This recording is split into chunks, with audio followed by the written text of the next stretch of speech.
Hello there, this is Bic Benedict. We're playing, I was going to say Castlevania, I had that on my mind. We're playing God of War 3, no upgrade run, plus, excuse me, we're on part 16 of the guide. It's called Traps of Torture.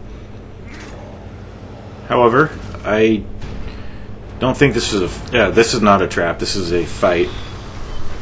And when I was doing this before, I was using the Blades of Exile, and it wasn't on any published video, but I remember using the Blades of Exile, and they are considerably, it's a gauntlet. These are gauntlets, so it's going to be stronger.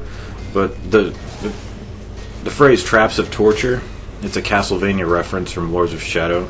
At some point, Zobek says "traps of torture," and it's always resonated with me because it sounds pretty severe and serious, which I like to be. I like to joke around a little bit when I do guides and do rants and get mad, but the ranting's over. We're done with the Scorpion boss fight. The next video will be huge ass. It'll be called Huge Ass Fight because that's what it is. It's an endurance fight, but I like to call it Huge Ass Fight. I've always referred to it as that. But this time I'm not going to put the asterisks in the word. I'm just going to write the word because it's okay to do that. It's okay because I say it's okay. So, I'm really looking forward to the next fight. I haven't done it yet, but I'm going to set aside some time later on this evening and have fun. Because I remember not being able to beat that with all the upgrades on hard. And then, then you have to beat it on chaos. And it's just, and now we have half of everything and weak weapons. So, in the previous video, I was mentioning a lot of people who do no upgrade runs. They'll do a feat, or they'll do most of a feat, and then when they're halfway through or at some point, they'll pull up their statistics, like the upgrades or how much money they have or whatever it happens to be. But I don't like to do that because it presumes that I don't trust my audience, and if you don't believe that I have 63,487 orbs for nothing, and there's no way to have that many with upgrading stuff. You wouldn't have hardly any. I don't think that you can even upgrade everything on Chaos. That's been the running rule of these God of War titles. But I was thinking about God of War 4, and this is actually called the Cerberus Mongrel. So when you mount him, you'll have two more of the stone-tailless monsters, the alternating colored ones. But I was thinking about God of War 4, and why can't they just have Fear Kratos as a character, his dark half in God of War 4, and maybe it could be a journey of his soul. And this, I'm just thinking extemporaneously here, just off the cuff. But I was thinking about that, just have him fight inner demons, and the thing I play these games for isn't the story, it's for the mechanics.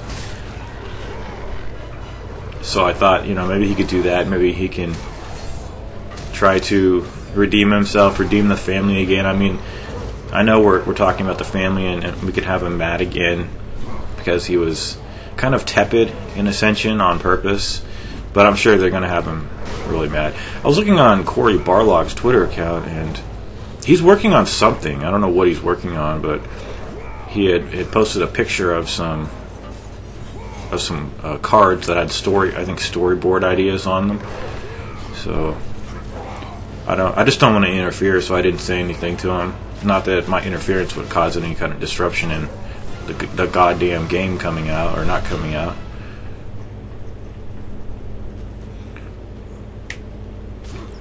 But we're going to be doing some traps. Getting we don't have Pandora, obviously. Pandora is not a hindrance. You don't have to defend her at any point. So I've never minded it. If you had to salvage her health in the endurance fight, that would be something that I just don't know how that would work.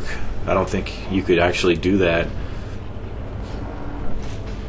But I think they tried to do something like that in the trial called Pandora on Fire, where it was actually pretty clever. It was one of my. It was a great idea, but I didn't like the arena and I didn't like all the harpies that spawned. But the idea was she's dangling over a fire pit, and there's enemies that you need to sacrifice the entire time and kill, and that will raise the pit so that it doesn't descend into the fire. It's hard. It really is difficult. But I think we could all agree, all who've done the Trials of Exile, nothing is harder than Switchblade. It's just legendary how difficult that is. And if you don't know what it is, it's a conceit where you have 2 minutes to kill 50 foes, or I think it's 50, pretty sure. And every 30 seconds, it's a really nice idea. They have a grammatical mistake on it, which I pointed out. It says your weapon will be switched every 30 seconds. It's supposed to be switched, obviously, and I didn't see that until a long time because I was so focused on trying to clear that fucking trial. But it was one of those things where, like the Scorpion boss fight, I just said to myself, just pretend it's a trial, because I cleared that Scorpion faster than I cleared Switchblade. I know that, and that's pretty much saying that it took me longer than 10 hours to beat Switchblade. Maybe it was like 8 hours, but it was at least 9 hours of striving for that Scorpion boss fight. My deaths are all saved so that you can see them. It was like at 250 deaths. That's how much it was. And I probably had 50 deaths or 75 deaths, I guess, at that point. So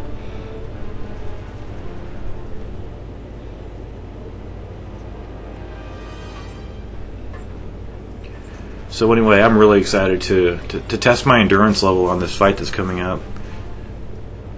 Oh, the Spike Room. Yeah, I was going to call this video the Spike Room. And similar to how we were standing on the ledges in the Cyclops ×7 battle, we're going to do the same thing here, but you can't yet until the cube shifts. So the idea is, spikes are going to come up, you want to lure all the enemies over to you, just keep guarding. It's insane how much these fucking armored Minotaurs take off you. It's a third of your life. It's just outrageous how much, it's unfathomable. But anyway, you might get the same pattern I did, or you might get a different pattern. But the thing is, if whatever pattern you get, it's going to be the same pattern every single time for the floor, and that goes for both floors. There's 2 floors, and then usually the sirens are left, but you can just avoid them. But I'm going to kill the one that's left because the sirens are floaters. They're floating in the sky, so they generally don't get hit by the traps. So this is a pretty keen idea. You just stand up here. You go to the side where the floor is. On this particular side of the cube, though, if you were to go down towards the camera, you'll see that 2 areas of the 4 quadrants will turn to spikes. And if you ever get overwrought, because the Minotaurs can knock you down, so if you get too many of them around you, just drop the magic to shield yourself and deal damage to them. There's going to be more magic coming up. Plenty for you. And this is one of those parts where when the Harpy's here, this has to work. Like this kind of bullshit, it has to work so that you can latch onto the Harpy, and it does work. So I'm not sure how that one got killed. You see my hesitation? I said I'll just kill her. A good idea, what I'm going to do in the next, because what I've been finding is that the launch just doesn't work in this game. It works sometimes, but I don't want to say that it works when it wants to, because it's not a human mind that's thinking. It's the mechanics that work when they work. I don't know. I'm not going to give a human assignation to these mechanics that is a computer script. But what I'm going to do, since the triangle isn't working, what does work is the Hermes boot stun. I mean, they even give you red orbs for opening a door. I love that.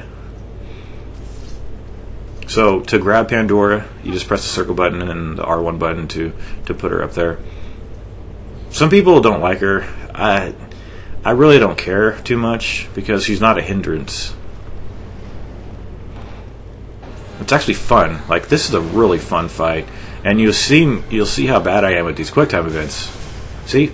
Oh, I got that one, but I think I missed because I know there's a couple more Gorgons. But all these fights, I was thinking of it when I was facing the Scorpion. Like, all this fun stuff was awaiting me, and I just have to beat this fucking Scorpion. It was about as hard as the Theseus boss fight on Titan. Yep, missed it.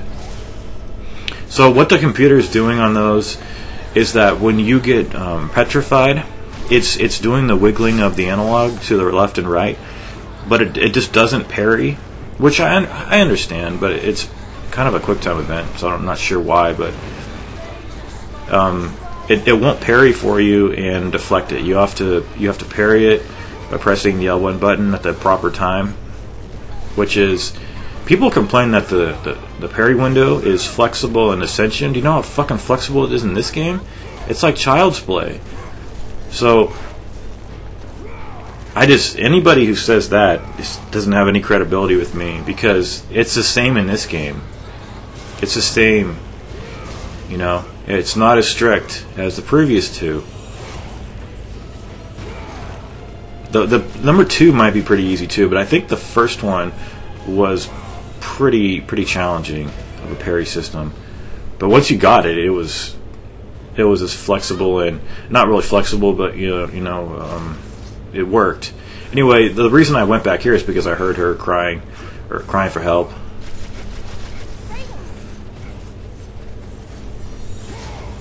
So she can actually distract enemies. She's not that bad. She's not a hindrance, and she will distract enemies. You'll see other enemies trying to assault her in different areas. For instance, like the endurance fight. Like, you saw them. They were distracted by her, and I had to go seek them out because I heard her screaming. So she's actually helpful in her own way. But we're almost done with this. And I mean, we still have a good way to go, but we're definitely in that 2/3 phase. We're in the 3rd phase of the game.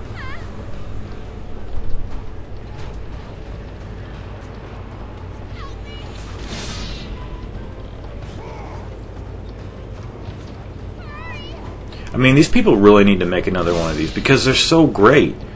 I mean, if they don't make it, you're pretty much impoverishing us gamers.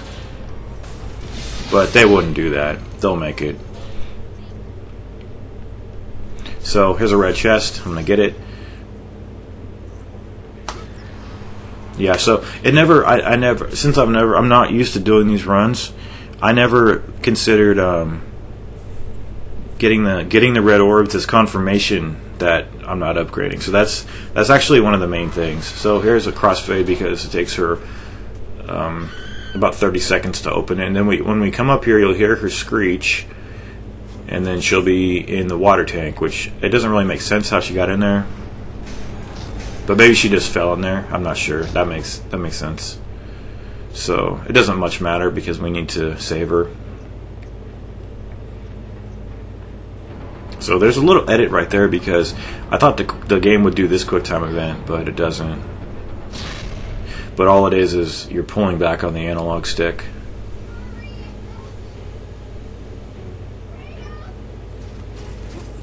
And it's a timed sequence, but there's not a counter. So on this one, yeah, it's going to drop. Then we need to keep going. Your character will pause there. And at least on the Scorpion boss battle, I didn't have the chance to say everything I wanted to, but at least when you subdued him to get the circle button prompt, at least everything froze. It wasn't like enemies were still moving around hitting you. So I thought that was fair. And it's not hard. It's cheap and badly designed and in want of a checkpoint. And I'm not one of those people that says, give me constant checkpoints. I'm saying, give me checkpoints that are not going to incense me to the point where I have to spend 10 hours doing something. Whereas on these other bosses, you're giving me so many checkpoints that I don't want them all. It's just so many checkpoints. It's not consistent.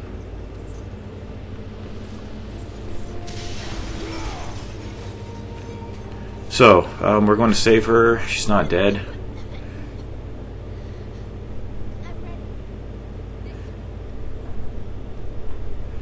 And do we have any more fights coming up? I don't think so. I think this is an item box. Nope, we're coming up on the endurance fight. So, if you don't have your equipment, get your health and magic, and we will do this fight. Let's have some fun.